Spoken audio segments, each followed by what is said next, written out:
আমার যে জিনিসটা ট্রাঙ্কের ভেতর থেকে হঠাৎ অদৃশ্য হয়ে গেল, তা কেমন করে অদৃশ্য হলো কিছুতেই বুঝে উঠতে পারলাম না। জিনিসটা আমার একটা ডায়েরি। বাড়িতে আমি একা। আমার কোনোদিনই এমন কোনো বন্ধু বান্ধব ছিল না যে কাউকে পড়তে দেব। পড়তে দেওয়া তো দূরের কথা, কাউকে পড়ে শোনাইও নি কোনোদিন। অন্য কারো কাছে ডায়েরিটা খুব একটা মূল্যবান বস্তু নয়, কিন্তু আমার কাছে ওর মূল্য অপরিসীম। আবার এটাও ঠিক, ওই ডায়েরিতে এমন কিছু গোপন তথ্য ছিল যা পড়লে যে কেউ লোভী হয়ে উঠতে পারে। তারপর হয়তো আমাদেরই মতো ছোটখাটো কোনো এক অভিযান চালাতে গিয়ে, যাক সে কথা। তা সেই ডায়েরি সারা বাড়ি তন্ন তন্ন করে খুঁজেছি, সম্ভব অসম্ভব কোনো জায়গায় বাদ দিইনি। আর এটা আমি কয়েক বছর ধরে করে চলেছি। তারপর একদিন হতাশ হয়ে হাত গুটিয়ে নিলাম।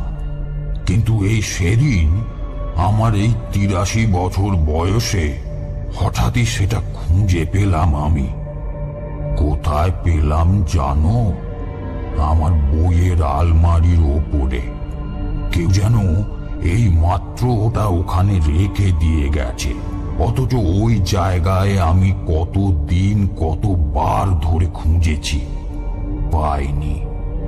বুঝতে পারি না আমার ট্রাঙ্কের নিচে, যেখানে সেই ১৯৩৫ সালে ওটা রেখে দিয়েছিলাম, তারপর যে কোনো কারণেই হোক ওই ডায়েরিটা আর ছুঁয়ে দেখতে আমি ভরসা পাইনি। সেই ডায়েরিটা ওখান থেকে কে কিভাবে বের করে নিল, আর আর এতগুলো বছর পর কেই বা সেটা আবার আমার নাকের ডগায় রেখে দিয়ে গেল এমন একটা সময় যখন আমি দুরারোগ্য রোগে একরকম শয্যাশায়ী, আমার মৃত্যুর জন্য দিন গুনছি। ডায়েরিটা কেমন করে উধাও হয়ে গিয়েছিল সে রহস্য নিয়ে আর মাথা ঘামাতে চাই না। ওটা যে পেয়েছি এটাই আমার মস্ত বড় লাভ। মৃত্যুর আগে অন্তত আর একবার ডায়েরিটা পড়ে নিতে পারবো আমি।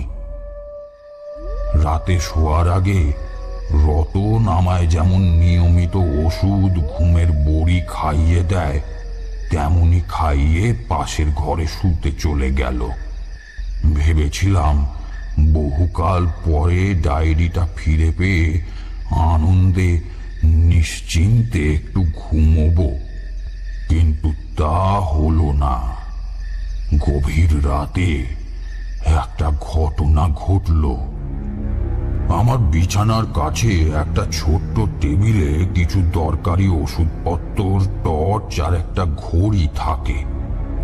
মাঝে মাঝে যখন ঘুম ভেঙে যায় তখন ঘড়িতে দেখি কটা বাজলো। প্রহর গুনি কখন ভোর হবে। আজ হঠাৎ একটা খসখস শব্দে ঘুম ভেঙে গেল। কি ব্যাপার? রতন কি এ ঘরে ঢুকেছে? মশারির মধ্যে থেকে হাত বাড়িয়ে টর্চটা নেওয়ার আগেই দেখলাম ঘরের মধ্যে একটা দীর্ঘ ছায়া মূর্তি। ক্রমে সেটা মানুষের মতো আকৃতি নিল। পরিষ্কার দেখলাম তার গায়ে রাজপোশাক ঝলমল করছে, কোমরে মস্ত বড় একটা তলোয়ার, পায়ে ভেলভেটের নাগরা মনে হলো। বিগত যুগের কোনো এক সুলতান। নিশ্চয়ই ভুল দেখেছি, এই মনে করে উঠে বসে দু চোখ রোগড়ে নিলাম একটু।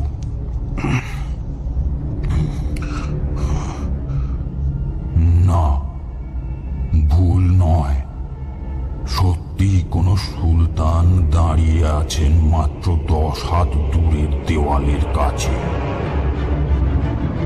তাকিয়ে আছেন আমার দিকে আগুন ঝরা চোখ নিয়ে।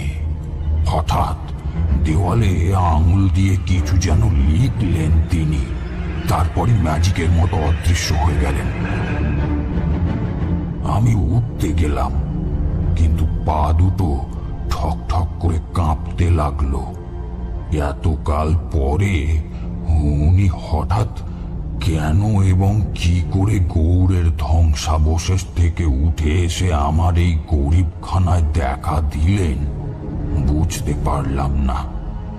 তবে উনি যে ক্রুদ্ধ হয়েছেন তা বুঝতে আমার ভুল হয়নি। সকালবেলা রতন গরম কফি নিয়ে এসে ডাকাডাকি করতে ঘুমটা ভেঙে গেল। ধর্মর করে উঠে পড়লাম। তারপর কফি খেয়ে সুলতান যেখানে দাঁড়িয়েছিলেন সেখানে এগিয়ে গেলাম। কি আশ্চর্য! দেওয়ালে ফরাসি ভাষায় কাঁপা কাঁপা হাতে অস্পষ্ট কয়েকটা লাইন লেখা। ফরাসি ভাষাটা কিছুটা শিখেছিলাম এক সময়, তাই উদ্ধার করে ফেললাম। লেখা আছে, সাবধান, এই ডায়েরির কোনো অংশ কাউকে পড়ে শোনাবে না। যদি শোনাও তাহলে তোমার স্বাভাবিক মৃত্যুর আগেই আমার হাতে তোমাকে মরতে হবে। নিচে কোনো সই নেই, তার বদলে আছে হাতের ছাপ। আঙুল তো নয়, শুধু সরু সরু কয়েকটা হাড়। সেই ক্রুদ্ধ নিষ্ঠুর সুলতানের আত্মা আমাকে সাবধান করে দিয়েছিলেন আমি যেন ডায়েরির লেখা কাউকে না পড়ে শোনাই। কিন্তু ডায়েরির গোপন কথা নিয়ে লিখতে পারি কিনা সে বিষয়ে কিছু বলেননি। আর লিখলেও যদি তিনি আমার কোনো ক্ষতি করেন তো করুন, ভয় পাই না আমি আর। কারণ আমি তো মৃত্যুর দরজায় এমনিতেই পা বাড়িয়েই রয়েছি। তাই ডায়েরির কথাটা এবেলা শুরু করি। সুলতান সাইফুদ্দিন হামজা শাহ বা ফিরোজ শাহ ছিলেন গৌড়ের সুলতান। সময়টা 1500 শতাব্দীর শেষ দিকে, আজ থেকে প্রায় 500 বছর আগে। তিনি যে কি নিষ্ঠুর ছিলেন তা পরে বলবো, এখন আগের ঘটনায় আসি। জেকব অ্যান্টনি, যার সঙ্গে আমি গৌড় পান্ডুয়া ধ্বংসাবশেষের গোপন অভিযান চালিয়েছিলাম, সে ছিল একজন খ্রিস্টান পর্যটক এবং প্রত্নতত্ত্ববিদ। যেখানে যত প্রাচীন ধ্বংসস্তূপ আছে সেখানে সে অভিযান চালাতো। ব্রিটিশ গভর্নমেন্ট তাকে পুরনো জায়গা খোঁড়াখুঁড়ির অনুমতিও দিয়েছিল। তাতে দরকার হলে সে লোকজন নিয়েও অনুসন্ধান চালাতে পারত। আমি থাকতাম দেশের বাড়িতে। মা বাবা মারা গেছেন আমার ছোটবেলায়। আমার কেউ কোথাও ছিল না। ফলে বেশ বেপরোয়া ও দুঃসাহসী হয়ে উঠেছিলাম আমি। বাবার কিছু টাকা জমানো ছিল, মাথা গোঁজার একটা ঠাঁইও ছিল, আর ছিল কিছু ধান জমি। কাজেই একা মানুষের বেশ কেটে যেত। এছাড়া আমি আর একটা খুব মজাদার কাজ করতাম, গাইডের কাজ। আমাদের এলাকায় অনেক পুরনো মন্দির ছিল। বর্ধমান মহারাজার রাজবাড়িটা বোধহয় এখনো আছে। সারা বছর টুরিস্টরা আসতো। তাদের আমি খুব আগ্রহ ভরে সেই সব মন্দির, রাজপরিবারের ইতিহাস শোনাতাম। অবশ্য বাবার কাছ থেকেই সবকিছু শুনেছিলাম। বাবা একসময় রাজ এস্টেটে কাজ করতেন। টুরিস্টরা খুশি হয়ে আমাকে কিছু বকশিশও দিত। সেটাও আমার একটা লাভ ছিল। আর একটা নেশা আমার ছিল, বনে জঙ্গলে যেখানে যত ভাঙা মন্দির মসজিদ আছে সেখানে ঘুরে বেড়ানো। কত কিছু যে লক্ষ্য করতাম তা বলে বোঝানো যাবে না। সেদিনও বাড়ি থেকে একটু দূরে নদীর ধারে ঘুরছিলাম। এখানে লম্বা সারি দেওয়া বহু প্রাচীন ইটের গাঁথুনি আছে। অনেক জায়গাতেই ইট নেই, হয়তো ভেঙে পড়ে গেছে কিংবা চুরি হয়ে গেছে। এখানে বড় একটা কেউ আসে না, তাই আমি বেশ একা একা ঘুরে বেড়াই। এই ইটের সারিগুলো দেখে আমার কত কি যে মনে হয়, যা কাউকে বলা যায় না। লোকে পাগল বলবে শুনলে। হঠাৎ জুতোর মচমচ শব্দ শুনে সেই দিকে চমকে ফিরে তাকিয়ে দেখি কোট প্যান্ট পরা, মাথায় হ্যাট দিয়ে একজন লোক মুখে চুরুট গুঁজে এই দিকেই আসছে। কাঁধে তার একটা মস্ত চামড়ার ব্যাগ। আমাকে দেখে চুরুট সরিয়ে হেসে বলল, What are you doing here, young man? লোকটার গায়ের রং কালো, ঠোঁটের ওপর পুরু গোঁপ, বেশ সুস্থ সবল বেঁচে খাটো চেহারা, দু চোখে ধূর্ত চাহনি। দেখলেই মনে হয় শুধু পরিশ্রমী নয়, সাহসীও বটে। উত্তরে আমি বললাম, আপনি কোত্থেকে আসছেন? আগে তো আপনাকে এখানে কখনো দেখিনি। লোকটা ঝপ করে ঘাসের ওপর বসে ব্যাগ থেকে একটা জলের বোতল বের করে ঢক ঢক করে খানিকটা জল খেয়ে নিয়ে আমাকে বলল, আমার নাম জেকব অ্যান্টনি। আপাতত এসেছি কর্ণসুবর্ণ থেকে। কর্ণসুবর্ণ কোথায় জানো তো? তা জানি বই কি, মুর্শিদাবাদ জেলায়, ঐতিহাসিক জায়গা। একসময় বাংলার রাজধানী ছিল তো। Very good. তুমি তাহলে হিস্টোরিক্যাল জায়গাটা একবার খবর রাখো। হ্যাঁ হ্যাঁ, ঐতিহাসিক জায়গাগুলো দেখার আমার খুব ইচ্ছে। Very good, very good. তা আপনি আমাদের এখানে কোনো কাজে এসেছেন? বাহ, আসবো না। তোমাদের এই কালনা তো বহু পুরনো জায়গা। ইস্ট ইন্ডিয়া কোম্পানির সময়কালের কালনার বানান কি লেখা হতো জানো? আমি মাথা নাড়লাম। CULNA, খুলনা। শুনে আমি অবাক হয়ে গেলাম। এখানে মুসলমান আমলের বেশ কয়েকটা ভাঙা মসজিদ আছে। বর্ধমান রাজাদেরও অনেক কীর্তি আছে। সেসব দেখার জন্যই এসেছি।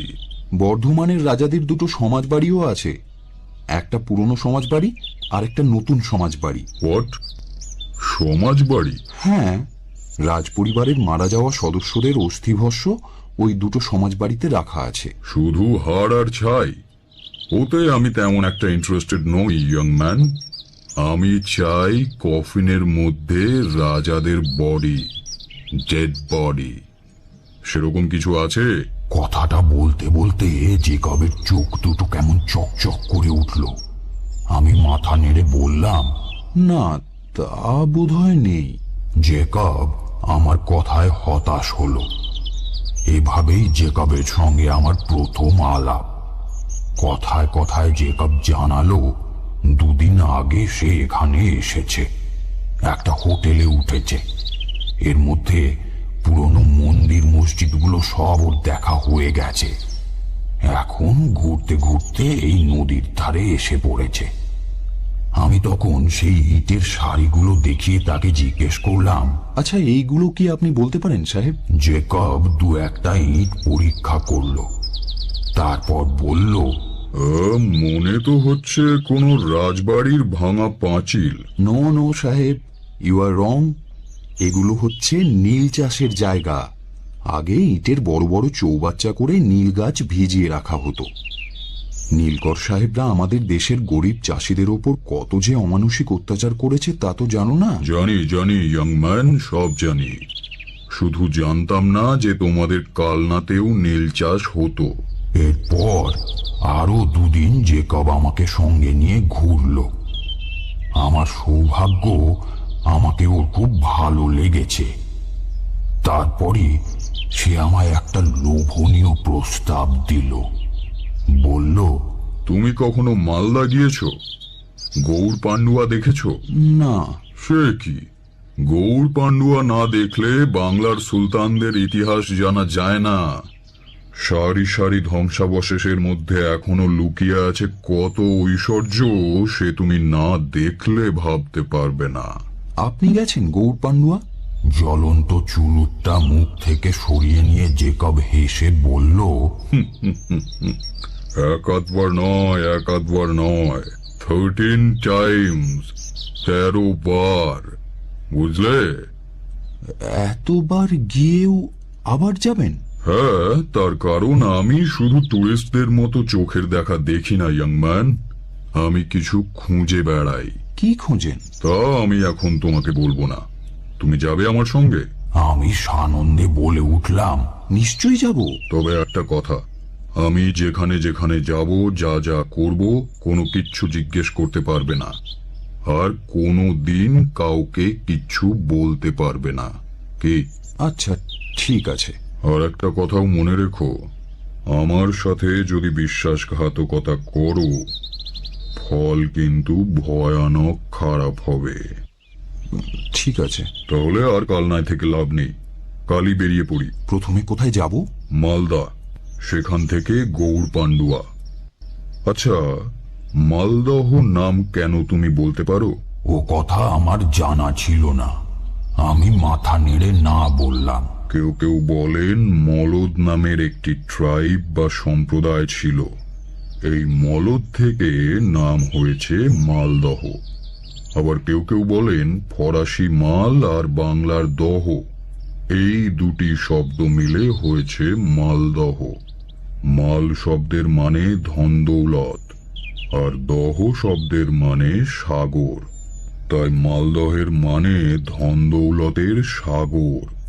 এই নামই বুঝিয়ে দেয় মালদহের মধ্যে প্রাচীন ঐশ্বর্য এখনো কত লুকিয়ে আছে।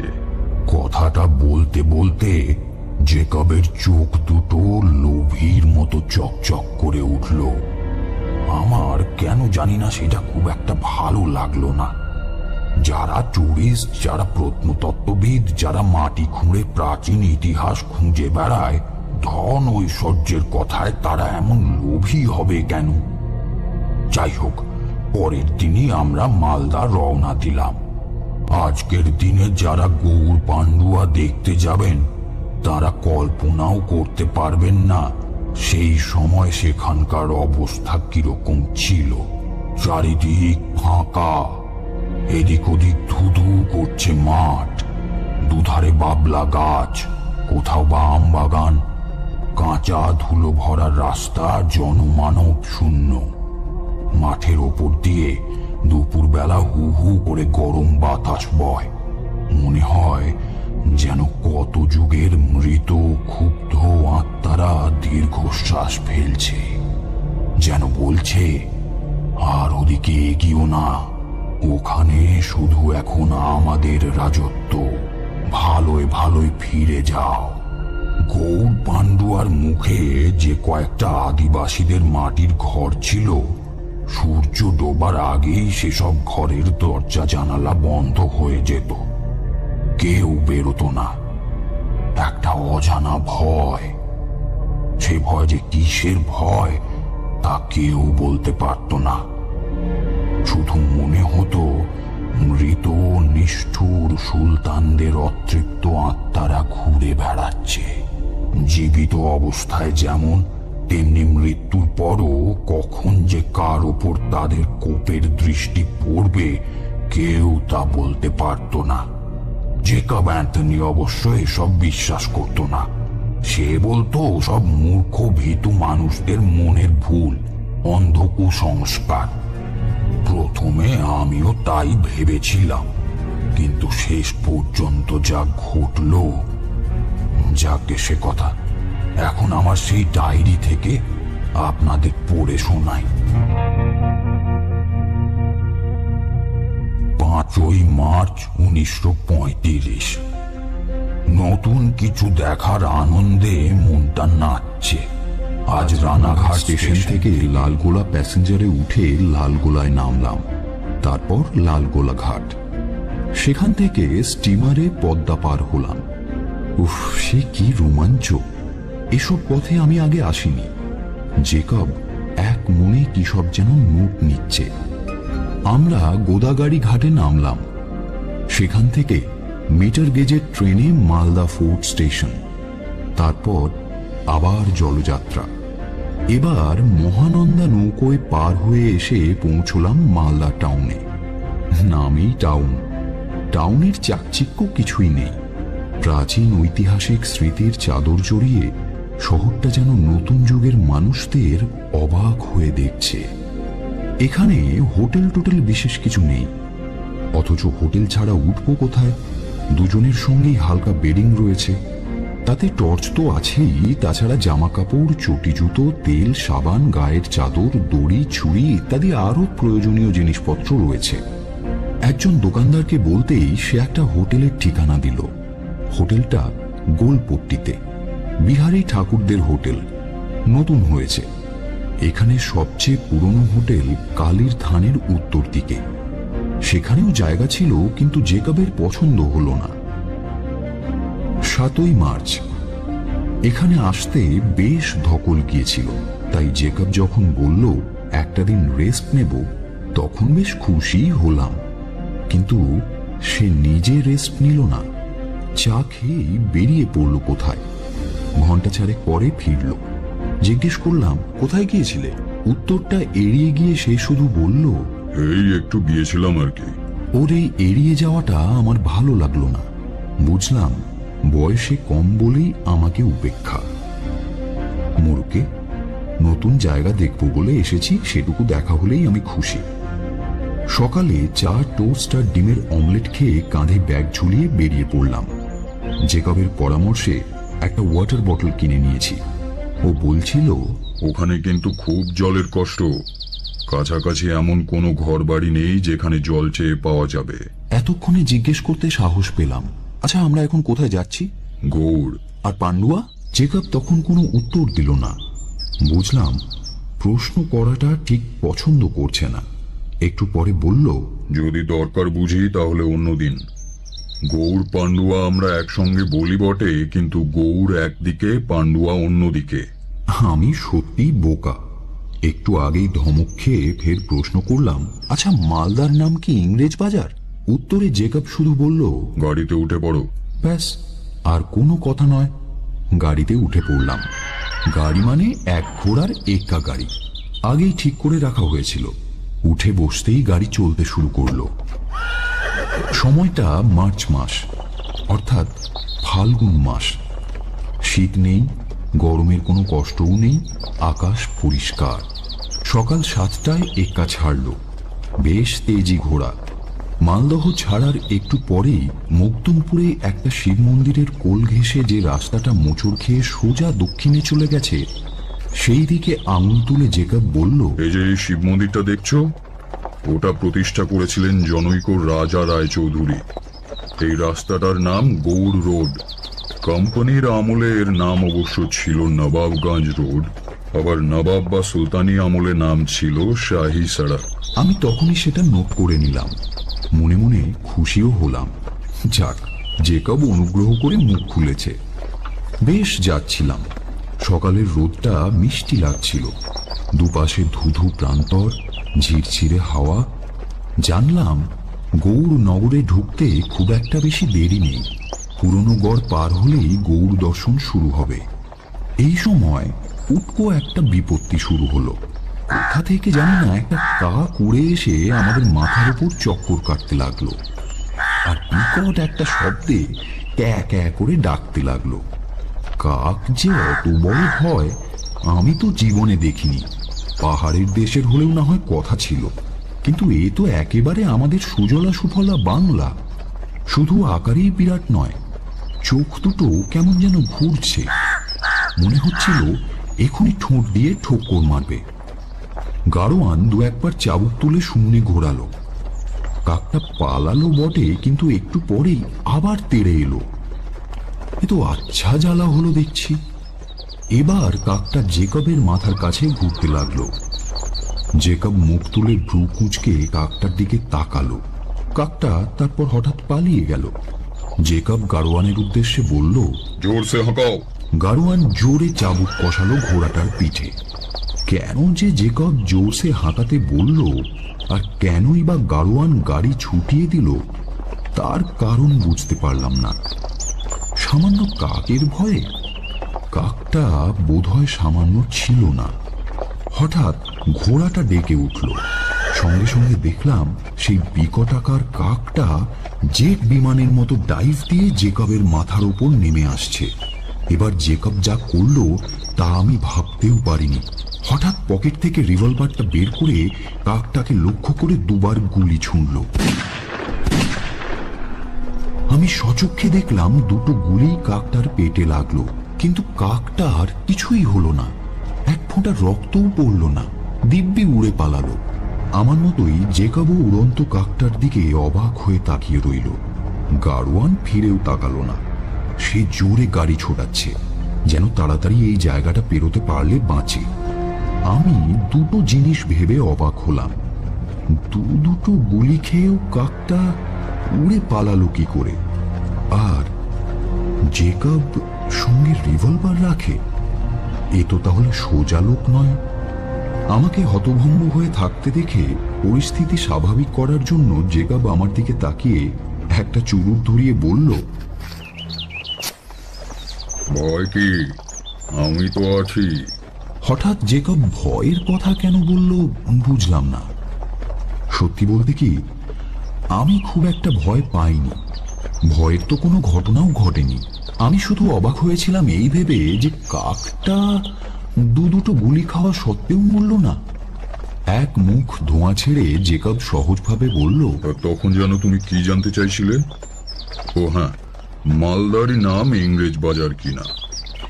শুনে রাখো, ইংরেজরা এদেশে আসার পর মহানন্দা নদীর পশ্চিম পাড়ের জমি কোনো এক রাজা রায়চৌধুরীর কাছ থেকে মাত্র 300 টাকায় কিনে নেয়। সেখানে 1682 খ্রিস্টাব্দে তারা ইংরেজাবাদ শহর গড়ে তুলল মোগলদের অনুকরণে।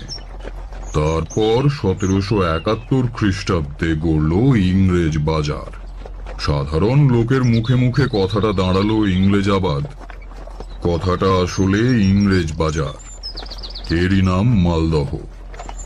নীলকুঠির ইংরেজরা এখানে রং তৈরি করত, তাই রং প্লাস ইংরেজ প্লাস বাজার রংরেজ বাজার হয়ে গিয়েছিল। কি বুঝলে? আমি নোট করে নিলাম। এক্কা ছুটে চলেছে। মাঝে মাঝে খোলা মাঠের ওপর দিয়ে ঈষৎ দমকা গরম হাওয়া ধুলো উড়িয়ে নিয়ে আসছে। বাতাসটা কেমন যেন একটা। এই ধরনের বাতাসের সঙ্গে অন্তত আমার পরিচয় নেই।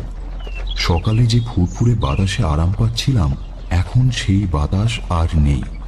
এখন শুধু শরীরেই নয়, মনের ভেতরেও কেমন যেন একটা অস্বস্তি হচ্ছে। মনে হচ্ছে আর গিয়ে কাজ নেই, ফিরে যাই।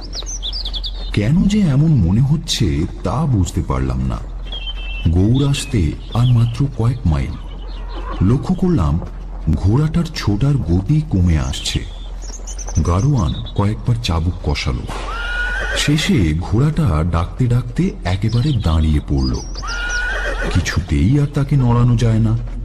গাড়োয়ান গাড়ি থেকে নেমে ঘোড়াটাকে দেখল। না, অসুখ বিসুখ কিছু হয়নি, তেমন একটা ক্লান্তও নয়। তাহলে আর যেতে চাইছে না কেন? গাড়োয়ান অনেক চেষ্টা করল, কিন্তু ঘোড়াটা নড়ল না। গাড়োয়ান তখন নিরুপায় হয়ে বলল, বাবু, ঘোড়াটা তো আর যেতে চাচ্ছে না। বিরক্ত হয়ে জেকব জিজ্ঞেস করল, কেন? কি জানি, বুঝতে পারছি না। এর আগেও তো ঢের সওয়ার এনেছি বাবু, এমন কখনো হয়নি। তারপরই হঠাৎ বলল, বলছিলাম কি বাবু, হাওয়াটাও আজ বড্ড ভারী। আপনারাও না হয় নাইবা গেলেন। কেন যাব না কেন? গাড়োয়ান ইতস্তত করে বলল, যেখানে যাচ্ছেন সে জায়গাটা ভালো নয় বাবু। সুলতানদের আমলে কত খুন জখম হয়ে গেছে। ওখানে তো কবরের পর কবর। তেনারা আজও আছেন বাবু, ঘুমিয়ে থাকেন। জেগে উঠলে আর রক্ষে নেই কারো। যত সব বোগাস কথাবার্তা। বিরক্ত হয়ে জেকব একটা চুরুট ধরালো। একান্তই যখন যাবেন বাবু, তখন এই পথটুকু হেঁটেই চলে যান। এ তো পিয়াসবাড়ির দিঘি দেখা যাচ্ছে, এখান থেকেই গৌড়ের শুরু। তাকিয়ে দেখলাম বহু দূরে জলের মতো কি যেন অনেকখানি জায়গা জুড়ে চিকচিক করছে। 7ই মার্চ বেলা 11টা। আরো একটা মুশকিল হয়েছে, গাড়োয়ানকে বলা হয়েছিল গৌড়ে 2-3 দিন থাকতে হবে, এর জন্য ওকে মোটা রকম টাকা দেওয়া হবে। ওকে থাকতে বলার কারণ গৌড় থেকে ফেরার জন্য কোনো রকম গাড়ি পাওয়া যায় না।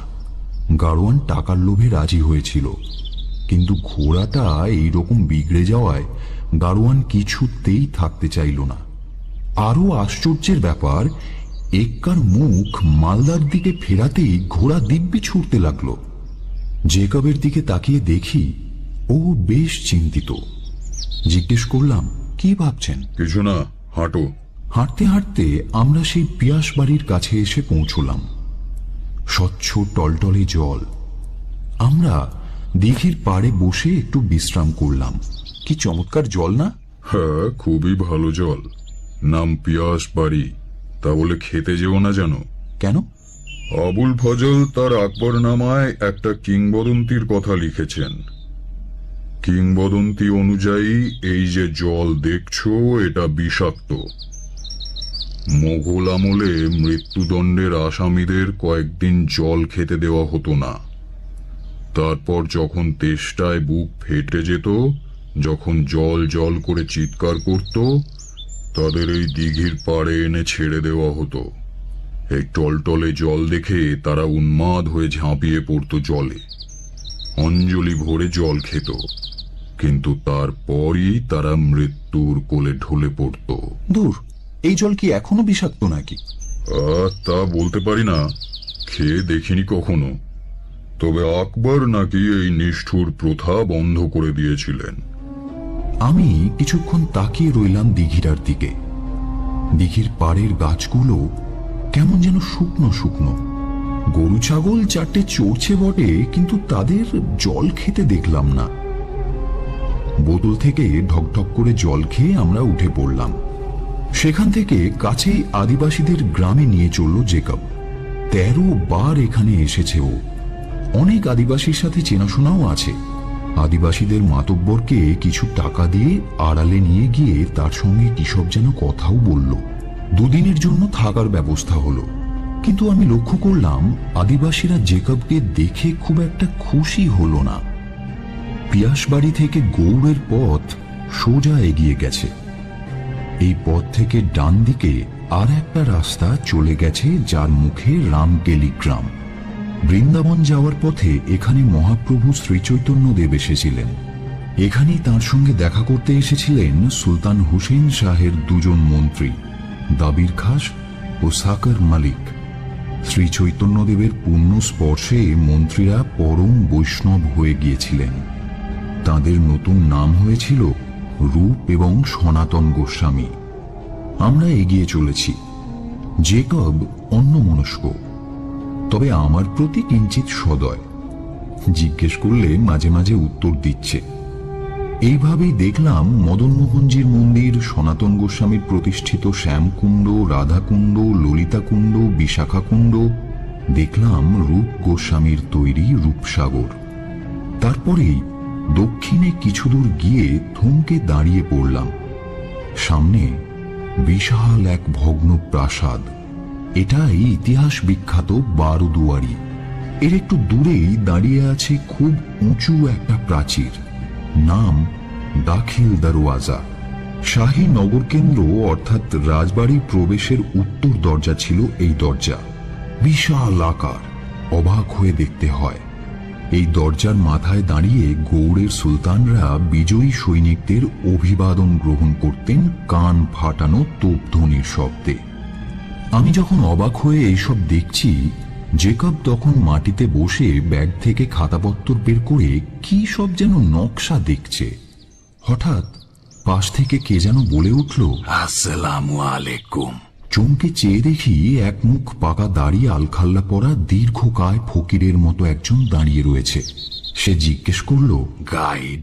জেকব ভয়ানক বিরক্ত হয়ে বলল, না না, গাইডের দরকার নেই। ফকির মিনতি করে বলল, সব ভালো করে দেখিয়ে দিব বাবু, যা খুশি তাই দিবেন। বলছি তো গাইড লাগবে না, তুমি যাও এখন। বাবু, নিজেরা হয়তো ঘুরে ঘুরে সবই দেখবেন, কিন্তু শুধু দেখে কি হবে? বহুত সারি কাহানিয়াं हैं যা আমি জানি কিন্তু আপনারা জানেন না কেতজনের কেতো দুঃখ, চোখের জল, কেতো খুন। ফিরোজ মিনারের নাম শুনেছেন তো? হ্যাঁ। ফিরোজ নামটা শুনেই জেকবের দু চোখ চকচক করে উঠল। ওর মাথায় কোনো ফন্দি খেলল নিশ্চয়ই।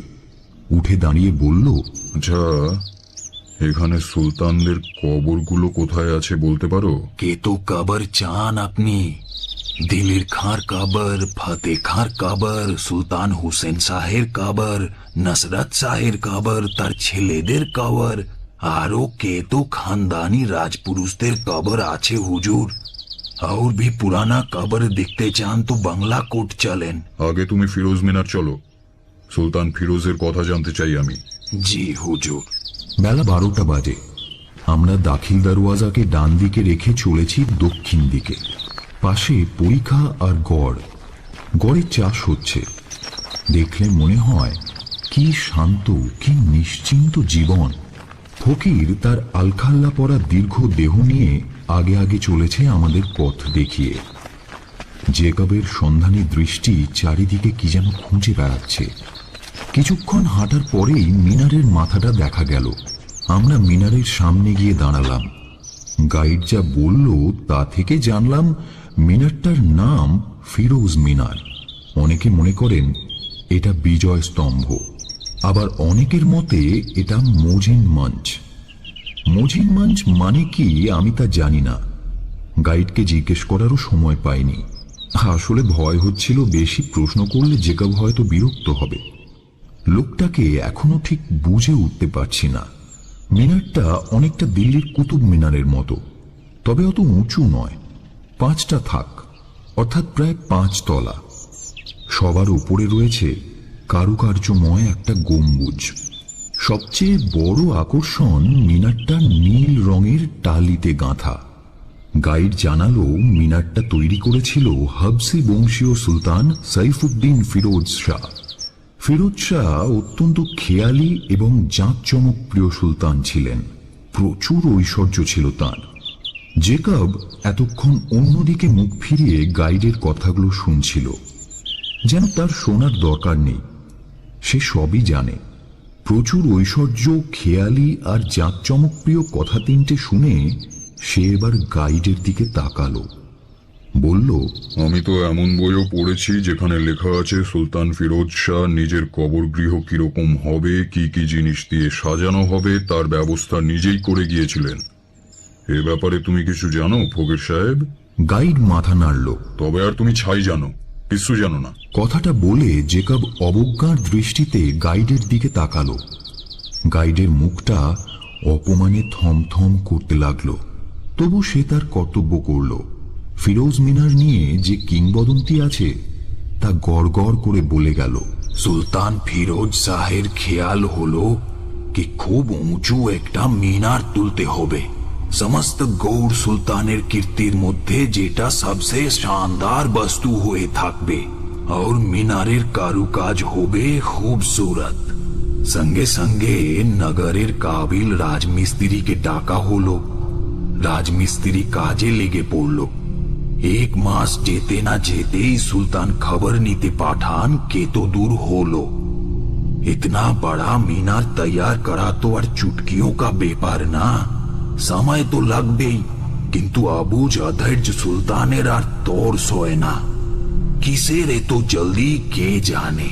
एक दिन गुस्से में घोड़ाয় চড়ে লোক লস্কর নিয়ে নিজেই চলে এলেন। কাম দেখে তিনি হতাশ হলেন। বহুত ধীরে কাজ হচ্ছে। সুলতান জিজ্ঞাসা করলেন এত দেরি কেন হচ্ছে। রাজমিস্ত্রি বুঝাতে চাইল এসব কাজ তাড়াহুড়াতে জলদবাজিতে হয় না। যে জিনিস বহুত যুগ ধরে কীর্তি হয়ে থাকবে তা তৈরি করতে তো বহুত সময়ও দিতে হবে। সুলতান রাজমিস্ত্রির এই কৈফিয়তে খুশি হলেন না। তার ভ্রু জোড়া কপালে লাফিয়ে উঠল, 2 চোখে গুসার আগুন। তিনি হুকুম দিলেন মিনার যত দূর উঠেছে সেখান থেকে এই অপদার্থটাকে ছুঁড়ে ফেলে দাও। সঙ্গে সঙ্গে রাজমিস্ত্রিকে উপরে টেনে নিয়ে গিয়ে মাটিতে ছুঁড়ে ফেলে দেওয়া হলো। তালগোল পাকিয়ে পড়ে রইল রাজমিস্ত্রির রক্তাক্ত দেহটা। কতখানি উঁচা হয়ে উঠেছিল মিনারটা, তখনই মিস্ত্রির তালগোল পাকানো দেহটা দেখেই তা প্রমাণ পাওয়া গেল। সুলতান কিন্তু এসব নিয়ে মাথা ঘামালেন না, আদেশ করলেন তখনই আরো ভালো রাজমিস্ত্রি নিয়ে আসতে। এই হলো ফিরোজ মিনার কা কাহানি। কথা শেষ করে গাইড তার পাকা দাড়িতে হাত বোলাতে লাগলো। জেকব গাইডের কাছে এগিয়ে গিয়ে চাপা গলায় বলল, ফকির সাহেব, এই ফিরোজ শাহের কবরটা কোথায় বলতে পারো? হঠাৎ গাইডের ভ্রুজোড়া বেঁকে উঠল। কেন বলেন তো বাবু? তোমাকে অনেক টাকা দেব। ওসব মতলব ছাড়ুন বাবু সাহেব, এই জন্যই যদি এখানে এসে থাকেন তো বহুত ভুল করেছেন। বাড়ি ফিরে যান। হ্যাঁ, বাড়ি ফিরে যা। তোমার বিদ্যুৎ দৌড় আমার বোঝা হয়ে গেছে, এবার কেটে পড়ো তো। নাও ধরো। কথাটা বলে একটা টাকা ওর দিকে ছুঁড়ে দিল। তার ব্যবহার আমার যে কি খারাপ লেগেছিল তা বলে বোঝাতে পারবো না। গাইড মুখে কিছু বলল না, শুধু কেমন একরকম ভাবে জেকবের দিকে তাকালো। তারপর বলল, হুঁশিয়ার বাবু সাহেব, হুঁশিয়ার। বলে হনহন করে এগিয়ে গেল। টাকাটা ছুঁলও না। হঠাৎ মাথার উপর বিকট একটা শব্দ। চমকে তাকিয়ে দেখি একটা কাক মাথার উপরে ঘুরপাক খাচ্ছে। আরে, এ তো সেই কাকটা। কাকটা সোজা জেকবের মাথা লক্ষ্য করে ঠোঁট উঁচিয়ে নেমে আসতে লাগলো। স্পষ্ট দেখলাম কাকটার বুকে দুটো ছোট ছোট সাদা দাগ, বোধহয় সেই গুলির দাগ। জেকব তখনই রিভলভার বের করে কাকটাকে মারতে যাচ্ছিল। দূরে দাঁড়িয়ে গাইড হেসে বলল, আপনার গলিতে কোনো কাজ হবে না বাবু, ওটা পাকিটে ঢুকিয়ে রাখেন। কথাটা বলেই ডান হাত তুলে একবার শূন্যে ঘোরালো সে। হুশ, যা ভাগি আছে, যা। সঙ্গে সঙ্গে কাকটাও দূর আকাশে উঠতে উঠতে অদৃশ্য হয়ে গেল। যেসব ঘটনা দেখলাম ডায়েরিতে লিখতে লিখতে মন কেমন যেন স্তম্ভিত হয়ে যাচ্ছিল। এখন তো 1935 সাল, ইংরেজ আমল। এই যুগে এমন অসম্ভব অলৌকিক ঘটনা ঘটে। কাকটা তো বটেই, কিন্তু ওই ফকিরটাই বা কে? তার হাতের একটা ইশারাতেই কাকটা চলে গেল। তাছাড়া কেনই বা সে জেকবকে বলে গেল হুঁশিয়ার? এখনো কিছুই বুঝতে পারছি না। 7ই মার্চ বেলা 2টো। ফিরোজ মিনার দেখে ওখানে বসেই আমরা দুপুরের খাওয়া দাওয়া সেরে নিলাম। মালদা থেকে লুচি, তরকারি আর মিষ্টি আনা হয়েছিল। রাতের খাবার ব্যবস্থা অবশ্য আদিবাসীটির ঘরে। জেকব মুরগির টাকা আগাম দিয়ে এসেছে। খাওয়া শেষ করে রুমালে মুখ মুছতে মুছতে জেকব বলল, তোমার সঙ্গে কয়েকটা কথা এবার পরিষ্কার করে বলে নি। ওর কথা বলার সুরে আমার বুকটা কেঁপে উঠল। 13 বার আমি এখানে এসেছি শুধু গৌড় দেখার জন্য নয়। আমি অনেক পুরনো বই খুঁজে খুঁজে পড়েছি। অনেক সুলতানের কবরের কথা আমি পেয়েছি, কিন্তু ফিরোজ শাহের কবরের কথা পাইনি। কোনো কোনো বইতে ফিরোজ শাহের কথা লেখা থাকলেও তা বিভ্রান্তিকর। এখানকার গাইডরাও সঠিক জানে না কোনটা আসলে ফিরোজ শাহের কবর। মৃতের পরিচয় যেসব পাথরে লেখা থাকে, যাকে বলে স্মারক প্রস্তর, তাই প্রায় 500 বছরে ভেঙে পড়েছে। কাজেই প্রকৃত ফিরোজ শাহের কবর কোনটা তা কেউ স্পষ্ট করে বলতে পারে না। কিন্তু আমি খুব পুরনো দুটো ফরাসি বইয়ে সেই কবরের হদিশ পেয়েছি, তার নকশাও করে এনেছি। খেয়ালি সুলতান নিজেই নিজের কবর গৃহ করে গিয়েছিলেন এক গোপন জায়গায়। কথাটা শুনে রাখো, শুধু কবর নয়, কবর গৃহ। সেখানেই সুলতানের দেহ রয়েছে, আর তার সঙ্গে প্রচুর ঐশ্বর্য। যেমনটা মিশরের সম্রাটদের মমির সঙ্গে রাখা হতো, সেই রকম। আমি ওই ঐশ্বর্যের লোভেই এবার এসেছি। তোমাকে নিয়ে এসেছি আমার স্বার্থে। তুমি আমাকে সাহায্য করবে, কেননা ওই ঐশ্বর্য একা আমার পক্ষে উদ্ধার করা সম্ভব নয়। বুঝেছো? আমি রাগে দুঃখে ভয়ে চুপ করে রইলাম। শেষ পর্যন্ত একটা চোরের সঙ্গে আমি এখানে এলাম। চুপ করে থেকো না, যা বলবো তাই শুনবে, নইলে গুলি করে তোমায় মেরে এখানেই পুঁতে রেখে দিয়ে চলে যাব। কাক পক্ষীতেও টের পাবে না। আর যদি আমার কথা শোনো তাহলে যা পাবো তার কিছু তোমাকেও দেব, তাতে তোমার সারা জীবন ভালোভাবে কেটে যাবে। আমি বেশ বুঝতে পারছিলাম আমি এই চোরটির হাতের মুঠোয় চলে গিয়েছি, আর নিষ্কৃতি নেই। এখন আমি ওর কথা মতো চললেও শেষ পর্যন্ত ও এই অপকর্মের সাক্ষীকে কিছুতেই বাঁচিয়ে রাখবে না। তাহলে আমি কি করব এখন? চোখে জল আসছে, আর লিখতে পারছি না। 8ই মার্চ সকাল 8টা। গতকাল রাতে ডায়েরি লিখতে পারিনি। যেসব ঘটনা ঘটে গেল তা এতই অসম্ভব আর এতই আকস্মিক যে কিছুই লেখার মতো অবস্থায় ছিলাম না। আজ কিছুটা ধাতস্থ হয়ে তারপর লিখছি। কাল রাত 9টার মধ্যে গরম গরম মুরগির ঝোল আর ভাত খুব তৃপ্তির সঙ্গে খেয়ে শুয়ে পড়লাম। আদিবাসীদের মোড়ল বা সর্দার মান্ডির বউ খুব চমৎকার মাংসটা রেঁধেছিল। ওরা থাকে পেছনের দিকে, খুবই গরিব, তাই জেকব টাকা দিয়ে এদের বশ করে নিয়েছে। আমার আর জেকবের জন্য পাশাপাশি দুটো দড়ির খাটিয়া, মশারি টাঙিয়ে শুয়ে পড়লাম। জেকবও শুয়ে পড়েছে। দুপুর থেকে এখনো পর্যন্ত আমার সঙ্গে একটাও কথা বলেনি। খুব গম্ভীর, বোধহয় মনে মনে মতলব বাঁটছে কিছু। এখান থেকে পালিয়ে যেতে পারলে বাঁচতাম আমি, কিন্তু উপায় নেই। জেকব জানতে পারলে গুলি করে মারবে। শরীরের দিক থেকে না হলেও মনের দিক থেকে খুব ক্লান্ত ছিলাম। সেই অদ্ভুত কাকটা, ঘোড়াটার দাঁড়িয়ে পড়া, বৃদ্ধ ফকির গাইডের কথা, ফিরোজ শাহের নির্মম ব্যবহার, গাইডের হুঁশিয়ারি, আর সবচেয়ে বেশি জেকবের শাসানি আমার মনটাকে ভেঙে দিয়েছিল। বড় অসহায়, বড় ক্লান্ত লাগছিল নিজেকে, তাই বিছানায় শোয়া মাত্র ঘুমিয়ে পড়লাম। রাত তখন কত জানি না। হঠাৎ আজানের শব্দে ঘুম ভেঙে গেল। চারিদিকে যত মসজিদ ছিল সব জায়গা থেকেই আজানের ধ্বনি ভেসে আসছে। আমি শুয়ে শুয়েই টর্চের আলোয় রিস্টওয়াচটা দেখলাম। রাত 2টো। এত রাতে কেউ আজান দেয় নাকি? তাছাড়া এখানে যতদূর ঘুরেছি কোথাও একটাও আস্ত মসজিদ চোখে পড়েনি, সবই ধ্বংসস্তূপ। তাহলে আজান কে দিচ্ছে, কোথা থেকে দিচ্ছে? একবার ভাবলাম জেকবকে ডেকে জিজ্ঞেস করি, কিন্তু ওর সঙ্গে কথা বলতে ইচ্ছে হলো না। মরুকে যাক। আবার শুয়ে পড়লাম। আজানের ধ্বনিও হঠাৎ থেমে গেল। সঙ্গে সঙ্গেই চমকে উঠলাম। ঘোড়ার খুরের শব্দ। একটা নয়, কয়েকশো ঘোড়া যেন একসঙ্গে ছুটে আসছে। এই গভীর রাত্রে কোত্থেকে যে এত ঘোড়া আসছে কিছুতেই ভেবে পেলাম না। তারপরে শুনলাম চারপাশের প্রান্তর জুড়ে ঘোড়াগুলোর দাপাদাপি, সেই সঙ্গে তরোয়ালের ঝনঝনানি। আমি আর শুয়ে থাকতে পারলাম না। উঠে দরজার কাছে গেলাম। আদিবাসীদের ঘরে বড় একটাও জানালা থাকে না। তারা নাকি মনে করে অশুভ আত্মারা জানালা দিয়ে ঢুকে পড়ে। মোহন মান্ডির ঘরেও জানালা নেই।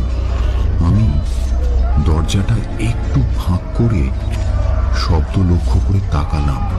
গাঢ় ঘুটঘুটে অন্ধকার, তার মধ্যে দিয়েই দৃষ্টি তীক্ষ্ণ করে তাকালাম। দেখলাম এক অবিশ্বাস্য দৃশ্য। গোটা প্রান্তর জুড়ে অসংখ্য ঘোড়ার কালো কালো ছায়া, তাদের পিঠে এক একটা কালো কালো মূর্তি। সারা মাঠ জুড়ে তারা দাপাদাপি করছে। তাড়াতাড়ি দরজা বন্ধ করে শুয়ে পড়লাম। এ কি অদ্ভুত দৃশ্য দেখলাম! এ সবই কি আমার চোখের ভুল? হঠাৎ একটা ঘোড়ার খুরের শব্দ আমাদের দিকে এগিয়ে আসতে লাগলো।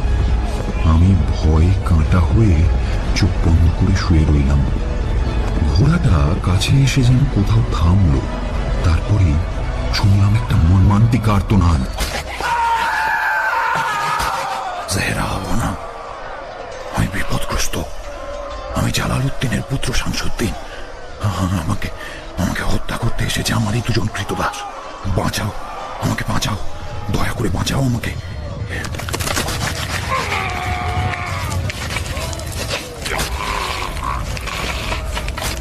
তারপরেই একটা অস্পষ্ট গোঙানির শব্দ দুপুর রাতের বাতাসে মিশে গেল।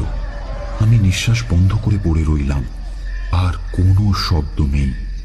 মনে মনে ভাবতে লাগলাম, এ রাতের কি আর ভোর হবে না?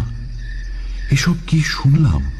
সুলতান শামসুদ্দিনকে তার দুই কৃতদাস হত্যা করেছিল, কিন্তু সে তো 1400 খ্রিস্টাব্দের কথা। এত বছর পর আজ সেই শামসুদ্দিনের মৃত্যু ভয়ে আড়ষ্ট গলা শুনলাম। এইরকমই গভীর কোনো রাতে তার দুই বিশ্বস্ত কৃতদাসকে ঘোড়ায় চড়ে এসে তাকে খুন করে গিয়েছিল। ছোটা বাবু! চমকে উঠলাম। একেবারে ঠিক দরজার বাইরে কে যেন ডাকলো। ছোট বাবু বলে কে ডাকলো? একটু পরে আবার সেই গলা, ছোটা বাবু! আমাদেরই কাউকে ডাকছে, কিন্তু কে ডাকছে? আমার বরাবরই খুব সাহস, কিন্তু ক্ষেত্রবিশেষে খুব সাহস যে ভালো নয় তা তখনও বুঝিনি। আমি উঠে দরজার কাছে গিয়ে দাঁড়ালাম, কিন্তু তখনই দরজা খুললাম না। অপেক্ষা করে রইলাম আবার কেউ ডাকে কিনা শোনার জন্য। একটু পরেই আবার সেই গলা, ছোটা বাবু! এবার খুব কাছে। মনে হলো যে ডাকছে সে দরজার বাইরেই দাঁড়িয়ে আছে। আমি নিঃশ্বাস বন্ধ করে দরজাটা খুলে ফেললাম। সঙ্গে সঙ্গে একটা ঠান্ডা বাতাস আমার গায়ে ছুঁচের মতো বিঁধল। কিন্তু কিন্তু কই, কেউ তো নেই। কি করব ভেবে না পেয়ে আমি একবার এদিক ওদিক দেখে নিলাম। না, কেউই নেই। হঠাৎ আবার সেই কণ্ঠস্বর, ছোটা বাবু! এবার যেন একটু দূরে। আমি মন্ত্রমুগ্ধের মতো সেই স্বর লক্ষ্য করে অন্ধকারের মধ্যে এগিয়ে চললাম। চারিদিক অন্ধকার, শুধু অন্ধকার। জীবনে অন্ধকার ঢের দেখেছি, কিন্তু ওই রকম নিশ্ছিদ্র অন্ধকার কোনো দিন কখনো দেখিনি। এক হাত দূরেরও কিছু দেখা যায় না। অন্ধ মানুষ যেভাবে হাঁটে, আমিও ঠিক সেই রকম ভাবেই অনিশ্চিতের পথে এগিয়ে চললাম। আর মাঝে মাঝে সেই কণ্ঠস্বর শুনতে পেলাম, ছোটা বাবু! কিছুক্ষণ আগেও যেখানে এত ঘোড়ার খুরের শব্দ শুনেছিলাম, অস্ত্রের ঝনঝনানি শুনেছিলাম, কোনো ভোজবাজির মতো তা সব থেমে গেছে। তবে কি সবই আমার মনের ভুল? তাই যদি হয়, তাহলে এই যে নিশতি রাতে অন্ধকারের মধ্যে আমি এগিয়ে চলেছি, এও কি আমার মনের ভুল? হঠাৎ করে মনে হলো কে যেন আমার গায়ের ওপর গরম নিঃশ্বাস ফেলল। আমি চমকে উঠলাম। তারপরে মনে হলো কেউ যেন আমার পাশ দিয়ে দৃপ্ত ভঙ্গিতে হেঁটে গেল, কিন্তু কাউকে দেখতে পেলাম না। এক জায়গায় এসে থমকে দাঁড়িয়ে পড়লাম। সামনে উঁচু মতো, ওটা কি? একটা একঠেঙে দৈত্যর মতো দাঁড়িয়ে রয়েছে। ঠাউর করে দেখলাম এ তো ফিরোজ মিনার। এত দূর এলাম কি করে? কে আমাকে এখানে ডেকে আনলো? কেন আনলো? যে ডেকে আনলো সেই বা গেল কোথায়? হঠাৎ হু হু করে একটা বাতাস মিনারে ঠোকর খেয়ে আমার দিকে এগিয়ে এলো। আমার সারা গা কাঁটা দিয়ে উঠল। আর তখনই যে দৃশ্যটা দেখে আমি চমকে উঠলাম তা বলে বোঝানো কঠিন। স্পষ্ট দেখলাম একটা বুড়ো মতো লোক লুঙ্গি পরা অবস্থায় মিনারের গা বেয়ে টিকটিকির মতো তরতর করে একেবারে গম্বুজের মাথায় উঠে গেল। আর তারপরে কেউ যেন তাকে পেছন থেকে ঠেলে ফেলে দিল। ঠিক আমার পায়ের কাছে একটা মানুষের থ্যাতলানো দেহ আমার পায়ের কাছে এখন পড়ে আছে। আমার সর্বাঙ্গ থরথর করে কেঁপে উঠল। আর তখনই কে যেন খুব কাছ থেকে ডাকলো, ছোটা বাবু! দেখলাম আমার সামনে যেখানে ওই লোকটার দেহটা আছড়ে পড়েছিল সেখানে দাঁড়িয়ে আছে কালকের সেই গাইড। পরনে কালো লম্বা আলখাল্লা, গলায় চকচকে নানা রকমের পাথরের মালা, লম্বা চুল পিঠ পর্যন্ত ঝুলছে। সবকিছু কালোর মধ্যে তার ধপধপে সাদা দাড়ি বাতাসে উড়ছে, হাতে একটা লোহার চিমটে। গাইডই তাহলে আমাকে এত দূরে টেনে নিয়ে এসেছে। সে বলল, মত ডরো ছোটা বাবু, ভয় পেও না। এই যা সব শুনেছ, যা সব দেখেছ, এখানে হামেশাই হয়। কোন সুলতান, বেগম, উজির, সেনাপতি খুদার নাম নিয়ে শান্তিতে মরেনি এখানে। শুধু কাটাকাটি, খুন, রক্তপাত। এতকাল পরেও তাদের আত্মার শান্তি হয়নি এখনো। লেকিন তোমাকে যে জন্য ডেকে এনেছি সে কথা বলি শোনো। তুমি এই বড়া বাবুকে ছেড়ে পালাও। ও ভালো আদমি নয়, তোমার ক্ষতি করবে। কাল ও যখন তোমাকে নিয়ে যেতে চাইবে, তুমি সেখানে কিছুতেই যেও না। সে জায়গা বড়া খতরনাক জায়গা আছে ছোটা বাবু। কিন্তু কিন্তু ফকির সাহেব, আমি যদি ওর কথা না শুনি তাহলে ও তো আমায় মেরে ফেলবে। ওকে আমার বড় ভয় করছে ফকির সাহেব। ভয় কি শুধু ওনাকে ছোটা বাবু? ভয় যে আরো অনেক আছে। আচ্ছা ঠিক আছে, যদি তোমাকে যেতেই হয় তাহলে তুমি আমার এই চিমটাটা তোমার কাছে রাখো। এটা দিয়ে কাউকে আঘাত করতে যেও না কিন্তু। এই বলে ফকির তার হাতের চিমটেটা আমাকে দিল। তারপর বলল, তবে তুমি যখন এখান থেকে চলে যাবে এটা রেখে দিয়ে যেও। কোথায় রাখবো? পিয়াস বাড়ির পাড়ে। এতক্ষণে আমার মনের ভয় খানিকটা কেটেছে। ফকির সাহেবকে জিজ্ঞেস করলাম, আচ্ছা ফকির সাহেব, আপনি এত রাতে মানে কোত্থেকে এলেন? আমি তো দিন রাত এখানেই থাকি ছোটা বাবু। এখানেই থাকেন? কি করেন? দিনের বেলা গাইডের কাম করি, রাতের বেলা পাহারাদার। আপনি পাহারা দেন? আমার গা শিউরে উঠল। এ কে? সাহস করে বললাম, কি কি পাহারা দেন? আর এখানে কি বা আছে? সমস্ত গৌড় সাম্রাজ্য পাহারা দি ছোটা বাবু। এখানে কি নাই? অনেক কিছু আছে। কবে থেকে পাহারা দিচ্ছেন? 985 আল হিজরা, जिस दिन उस अफगान सुल्तान मुजफ्फर खान तुर्बती के कातिल करा হলো সেই দিন থেকে। আমি চমকে উঠলাম। মুজাফফর খান তুর্বাতিকে খুন করার সময় যদি 985 আল হিজরা হয় তাহলে সেটা 1580 সালের কথা। অবাক হয়ে তাকাতে দেখি ফকির অন্ধকারে মিলিয়ে গেছে। 8ই মার্চ বেলা 11টা নাগাদ জেকব, মোহন মান্ডি আরো কয়েকজন আদিবাসীকে নিয়ে বেরিয়ে পড়ল। ওদের হাতে কোদাল, শাবল, গাঁইতি, তাছাড়া জেকবের কাঁধে যে ঝোলাটা রয়েছে তার মধ্যেও নিশ্চয়ই কিছু যন্ত্রপাতি আছে। আমার পাশে পাশে হাঁটো, পিছিয়ে পড়ার চেষ্টা করবে না। জেকব ভেবেছে আমি হয়তো পালিয়ে যাব। পালিয়ে গিয়ে হয়তো ওর মতলব ফাঁস করে দেব। কোথায় যাচ্ছি, কত দূরে যাচ্ছি জানি না। গত রাতের কথা মনে পড়ল, ফকিরের সেই কথাগুলো। তুমি এই বড়া বাবুকে ছেড়ে পালাও। ও ভালো আদমি নয়, তোমার ক্ষতি করবে। কাল ও যখন তোমাকে নিয়ে যেতে চাইবে তুমি সেখানে কিছুতেই যেও না। সে জায়গা বড়া খতরনাক জায়গা আছে ছোটা বাবু। কিন্তু কোনো উপায় নেই, যেতেই হচ্ছে। ভরসা শুধু ফকিরের দেওয়া সেই চিমটেটা। ওটা আবার কোত্থেকে পেলে? মাঠে কুড়িয়ে পেয়েছি। ভালো, রেখে দাও। সাপ ব্যাং সামনে পড়লে মারতে পারবে। ক্রমে আমরা ভাঙা প্রাসাদ, মসজিদ ছাড়িয়ে একটা প্রান্তরে এসে পৌঁছলাম। জেকব এগিয়ে চলেছে, যেন ইতিমধ্যেই জায়গাটা চিনে রেখেছে সে। নির্জন প্রান্তর, দূরে গোলমোষ চড়ছে, এপাশে ওপাশে 2-3টে দিঘির মতো পুকুর। এই সবই একদিন সুলতানদের কেউ না কেউ তৈরি করেছিলেন। আজ তাদের কথা কেউ জানে না। ফাল্গুন মাস, এর মধ্যেই রোদের তেজ বেড়ে উঠেছে।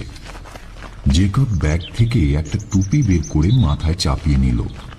একে তো বেঁটে কালো চেহারা, তার উপর যখন টুপি মাথায় পরে গটগট করে হাঁটছিল তখন ওকে মনে হচ্ছিল একটা আস্ত খুদে শয়তান। কিছু দূর এগিয়ে গিয়ে একটা ভাঙা পাঁচিল দেখা গেল। বোঝা গেল একসময় অনেকখানি জায়গা ঘিরে মস্ত উঁচু একটা পাঁচিল ছিল, কিন্তু এখন শুধু তার খানিকটা অংশই দাঁড়িয়ে আছে। আমরা সেই পাঁচিলের পাশ দিয়ে মাঠের মতো একটা খোলা জায়গায় ঢুকলাম। জেকব তার নোট বই বের করে দেখে নিল, তারপর ফিতে ফেলে কিছু দূর মাপজোক করল। ফিরে এসে আদিবাসীদের একটা বিশেষ জায়গা খুঁড়তে বলল। আমি তো কিছুই ভেবে পাচ্ছিলাম না, এ তো একেবারে সমতল জায়গা, কবরের চিহ্ন মাত্র নেই। এখানে খুঁড়ে লাভ কি? ততক্ষণে আদিবাসীরা গাঁইতি চালাতে শুরু করেছে। প্রায় 3 ঘন্টা ধরে খোঁড়াখুঁড়ি চলল। অনেকখানি জায়গা জুড়ে একটা বিশাল গর্ত হলো। চারিদিকে ইটের টুকরো ধুলো ছড়িয়ে পড়ল। জেকব কয়েকটা ভাঙা ইটের টুকরো কুড়িয়ে নিয়ে কি জানি পরীক্ষা করল। তারপর আদিবাসীদের হাতে কতগুলো টাকা গুঁজে দিয়ে বলল, এ নাও, ধরো, আরো টাকা পাবে, গভীর করে খোঁড়ো। অনবরত গাঁইতির ঘা পড়তে থাকায় একটা মানুষের মতো গর্ত তৈরি হলো। জেকব সেই গর্তের মধ্যে নেমে পড়ল, কিন্তু প্রতি মুহূর্তেই আমার উপর ওর সতর্ক দৃষ্টি। জোরে গাঁইতি চালাও। গরিব মানুষগুলো টাকার লোভে জীবন পণ করে গাঁইতি চালাতে লাগলো। এবার মাটি অনেকটা ঢিলে, গাঁইতির এক এক ঘা পড়ে আর হুড়মুড় করে ইট মাটির খণ্ড ভেঙে পড়ে। সঙ্গে সঙ্গে কোদালে করে সেগুলো তুলে বাইরে ফেলে দিতে লাগলো। এখন স্পষ্ট বোঝা যাচ্ছে ভেতরটা ফাঁপা, ওখানে কিছু একটা আছে। লক্ষ্য করলাম আদিবাসীদের গাঁইতি চালানো যেন আস্তে আস্তে ঝিমিয়ে আসছে। ওরা কি ক্লান্ত হয়ে পড়েছে? ভালো করে তাকিয়ে দেখলাম না, ওরা বারবার আকাশের দিকে তাকাচ্ছে। তারপর হঠাৎই গাঁইতি রেখে দিয়ে ওরা জেকবকে ব্যস্ত হয়ে বলল ওরা চলে যেতে চায়। জেকব বলল, চললে মানে? আর একটু খুঁড়লেই তো ভেতরে ঢুকতে পারবো, এখন চললাম বললে হবে না? ওরা একসঙ্গে প্রতিবাদ করে বলল সন্ধে হয়ে আসছে, সন্ধ্যের আগে ওদের ঘরে পৌঁছতে হবে। তারপর আকাশের দিকে আঙুল তুলে নিজেদের মধ্যে কি যেন ফিসফিস করে বলা বলি করল। তাকিয়ে দেখি ঘন কালো একটা মেঘ উত্তর পশ্চিম দিকে জমে উঠেছে। একে তো চারিদিক নিস্তব্ধ, লোকজনের চিহ্ন মাত্র নেই। যে গরু মোষগুলো মাঠে চড়ছিল তারাও ফিরে গেছে। এরপর আদিবাসীরা শুধু পালালো না, ছুটতে লাগলো। সে ছোটা যেমন তেমন ছোটা নয়, প্রাণ ভয়ে ছোটা। অনেক পরে ওদের সংস্কার সম্বন্ধে জেনেছিলাম। ফাল্গুনের বিকেলে যদি মেঘ ঝড় হয় তাহলে তা বিপদের সংকেত। এমন সময় মাঠের ওদিক থেকে ঝড় এলো। ঝড়ের আওয়াজে চমকে উঠলাম আমরা। এই ধুধু প্রান্তরের মধ্যে ঝড়ের মুখে পড়লে আর রক্ষে নেই, তাই আমরাও ঘরমুখো ছুটতে লাগলাম।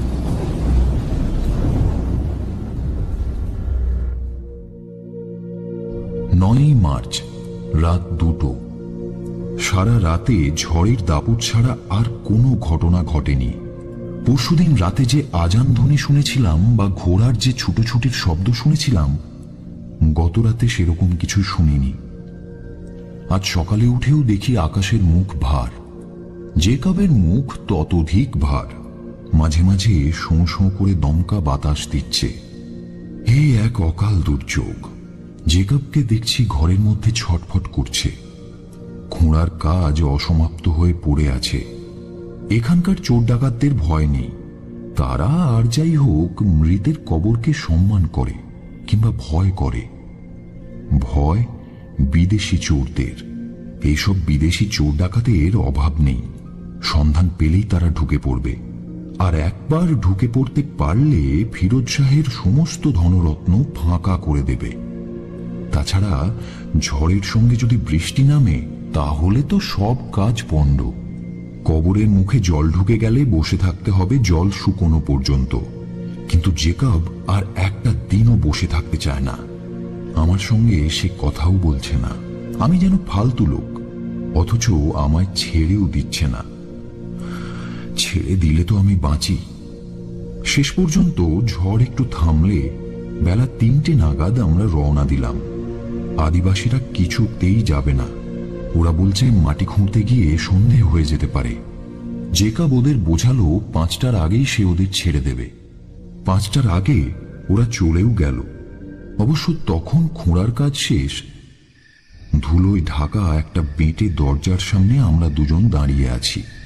বোঝা গেল সমাধিগৃহে ঢোকার রাস্তা এইটাই। দরজাটায় চমৎকার কারুকার্য করা, এত দিনেও তা নষ্ট হয়নি। কিন্তু দরজাটা এত নিচু কেন? বুঝতে পারলাম এই পবিত্র সমাধিগৃহে যাতে মাথা নিচু করে ঢুকতে হয় তার জন্যই এই ব্যবস্থা। জেকব খানিকটা নিজের মনে মনেই বলল, যাক, এখানে আমরাই প্রথম। আজ পর্যন্ত কোনো চোর এ জায়গার সন্ধান পায়নি। আচ্ছা বলছিলাম, মানে এই সন্ধেবেলায় আমাদের ঢোকাটা কি ঠিক হবে? তবে কি চোরেদের জন্য দরজা খুলে রেখে যাব? টর্চ বের করো। দরজার করার সঙ্গে একটা মোটা শেকল বাঁধা ছিল। জেকব ঝুলি থেকে দুটো যন্ত্র বের করে শেকলে চাপ দিতে লাগলো। বেশ কিছুক্ষণের চেষ্টায় শেকলটা ভাঙল না বটে, কিন্তু কড়াগুলো উঠে এলো।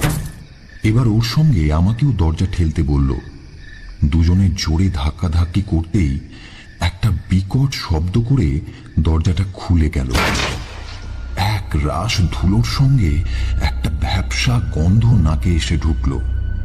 আমরা দুজনেই নাকে রুমাল চাপা দিলাম।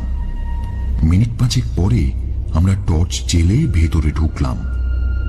কালো পাথরের টালি দিয়ে গাঁথা মেঝেটা, ভেতরে ঘুটঘুটে অন্ধকার। আমার কেমন জানি গা ছমছম করতে লাগলো। 500 বছর পরে কোন প্রেতপুরীতে আমরা ঢুকছি? হয়তো ভয়ের কোনো কারণই থাকতো না যদি না মাত্র পরশু রাত্রেই আমার সেই ভয়ঙ্কর অভিজ্ঞতাটা হতো। এখানে আসার আগে থেকেই আমি কিছু অলৌকিক ব্যাপার লক্ষ্য করেছি। 1 নম্বর, সেই কাকটা গুলি খেয়েও যেটা মরেনি। দ্বিতীয়, কেন এক্কা গাড়ির ঘোড়াটা পিয়াসবাড়ির দিঘির আগেই দাঁড়িয়ে পড়ল? কেন আর এক পাও এগোলো না? তৃতীয়ত, ফকির সাহেব, সে নাকি সারা রাত্রি গোটা গৌড় পাহারা দিয়ে বেড়ায়। কাজেই এই কবরগৃহ যে শুধুই একটা কবরস্থান তা নাও হতে পারে। এটা যে ভয়ঙ্কর একটা জায়গা, এখানে এলে যে বিপদ অবশ্যম্ভাবী, ফকির সে কথা বলে আমায় সাবধান করে দিয়েছিল। এসব কথা আমার মনে হতেই আমার পা দুটো কেমন যেন অসাড় হয়ে গেল, আর এক পাও এগোতে সাহস হলো না। হাঁ করে দাঁড়িয়ে রইলে কেন? তাড়াতাড়ি এদিকে এসো। জেকবের ধমকে সম্বিত ফিরে পেলাম। কাছেই কোথায় যেন একটা মৃদু শব্দ হলো। শব্দটা শুনে মনে হলো কিছু একটা যেন নড়ে চড়ে উঠল। কেউ যেন সংকীর্ণ একটা জায়গার মধ্যে পাশ ফিরল। শব্দটা জেকবও শুনেছিল। দেখলাম সেও কান খাড়া করে দাঁড়িয়ে পড়ল। তারপর নিজের মনেই যেন বলল, ও কিছু না, আমার পাশে পাশে এসো। জুতোটা খুলবো? দরকার নেই। অগত্যা পবিত্র কবর গৃহে জুতো পরেই এগিয়ে চললাম। একটাই ভরসা, ফকিরের দেওয়া সেই লোহার চিমটেটা। আমার মুঠোয় এখন শক্ত করে সেটা ধরে আছি। জেকব চারিদিকে টর্চের আলো ফেলছে। হঠাৎ ও থমকে দাঁড়িয়ে পড়ল। এ কি, এ ঘরে এত কবর? আমিও অবাক হলাম। দুপাশে 7-7টা মাঝারি সাইজের কবর, কিন্তু তা তো হবার কথা নয়। জেকবের লক্ষ্য কোনো এক ফিরোজ শাহের কবর। তিনি সুলতান ছিলেন, প্রচুর ঐশ্বর্য, অত্যন্ত খেয়ালি। মরার আগে তিনি নাকি কোনো গোপন জায়গায় নিজের সমাধিঘর তৈরি করে রেখেছিলেন। সেখানে নিশ্চয়ই তিনি শুধু রাজপোশাক পরে শুয়ে থাকবেন না, সঙ্গে সোনা দানা ধনরত্নও থাকবে। আর নিশ্চয়ই সেই কবর গৃহ হবে তার একার। কিন্তু তাই যদি হয়, এই কবরগুলো তাহলে কাদের? তবে কি এটা সুলতান ফিরোজ শাহের কবর নয়? জেকব যেন আমার মনের কথা টের পেয়ে বলল, এগুলো হয়তো তার ঘনিষ্ঠ আত্মীয় স্বজনদের। তাহলে সুলতানের কবরটা কোথায়? জেকব চারিদিকে টর্চের আলো ফেলতে লাগলো। অন্ধকার এতটাই জমাট যে টর্চের আলো বেশি দূর যাচ্ছিল না। হঠাৎ চোখে পড়ল দেওয়ালের একদিকে প্রায় 4 হাত উঁচুতে একটা ছোট্ট দরজা। আমরা তাড়াতাড়ি সেই দিকে এগিয়ে গেলাম। হ্যাঁ, দরজাই বটে, তবে এটাকে দরজা না বলে একটা বড় জানালা বলা যেতে পারে। কিন্তু জানালা এটা নয়। জানালা হলে গড়াত থাকতো। এতে দরজার মতোই মস্ত দুটো পেতলের কড়া লাগানো আছে, আর কড়া দুটো সিল করা। দরজার গায়ে ফার্সিতে কি যেন লেখা আছে। অক্ষরগুলো ঠিক বোঝা যাচ্ছে না। জেকব ভালো করে পড়তে পারল না, তবে সে নিশ্চিত ওই ঘরেই সুলতান আছেন। তখনই সে যন্ত্রপাতি দিয়ে সিল ভেঙে ফেলল।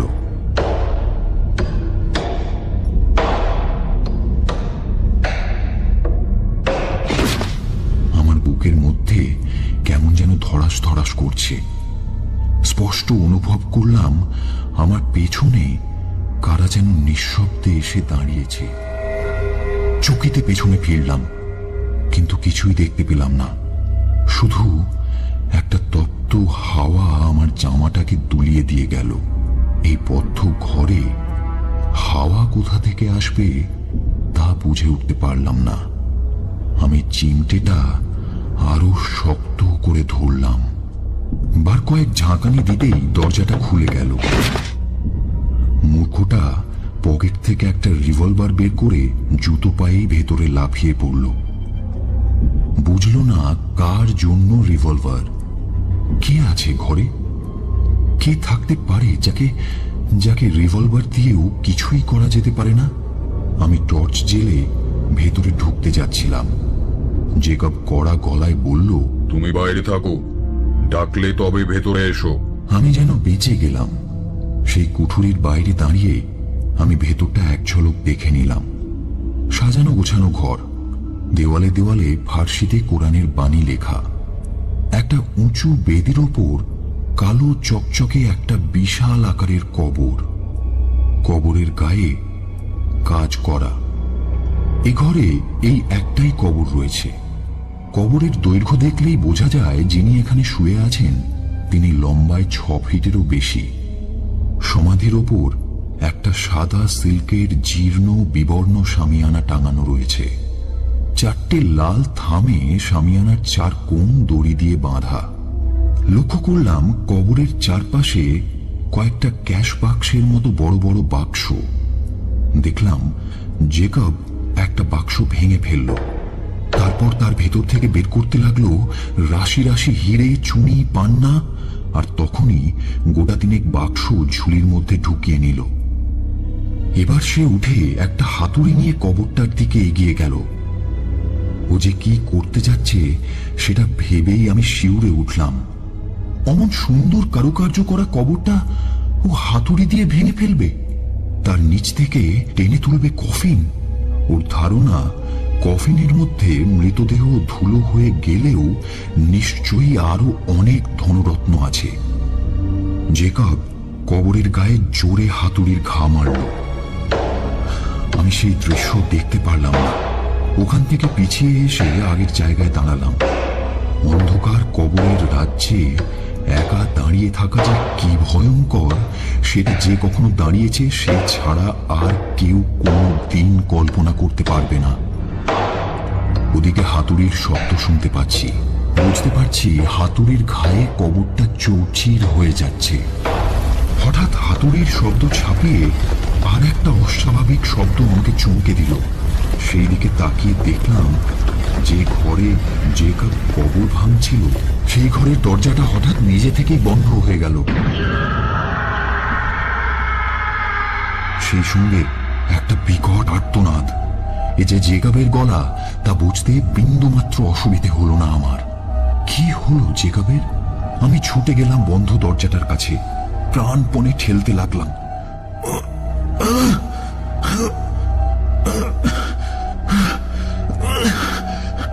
Jacob, Jacob, Jacob!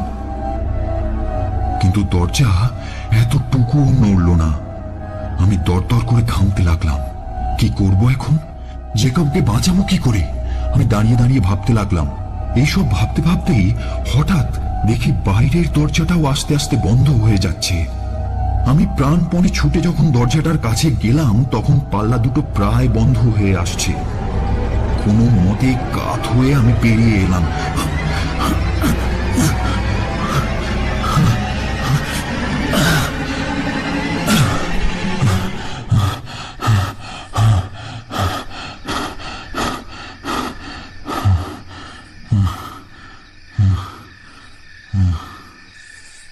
পুলিশকে খবর দেওয়া আমার উচিত ছিল, নইলে জেকবের মৃতদেহ খুঁজে পেলে পুলিশ আমাকেই ধরবে, ভাবে ধনরত্নের লোভে আমি জেকবকে খুন করেছি। কিন্তু থানা পুলিশ করতে আমি সাহস পেলাম না। সেই রাতেই মোহন মান্ডিকে সব কথা খুলে বললাম। সে বলল এমনটা যে হতে পারে তা ওরা আন্দাজ করেছিল। কাল ভোরবেলা ও আমাকে একটা গরুর গাড়ি ঠিক করে দেবে, সেটাতে চড়েই আমি চলে যাব এখান থেকে। 10ই মার্চ বিকেল 4টে। আজ দুপুরে গরুর গাড়ি করে নিরাপদে মালদার হোটেলে ফিরে এসেছি, তবে একা। ফকিরের দেওয়া চিমটেটা পিয়াসবাড়ির ধারে রেখে আসতে ভুলিনি। আমার ডায়েরি এখানেই শেষ। 1935 সালে লেখা ডায়েরি। আজ 64 বছর পর সেটা খুঁজে পেয়ে নতুন করে কাহিনীটা লিখে ফেললাম।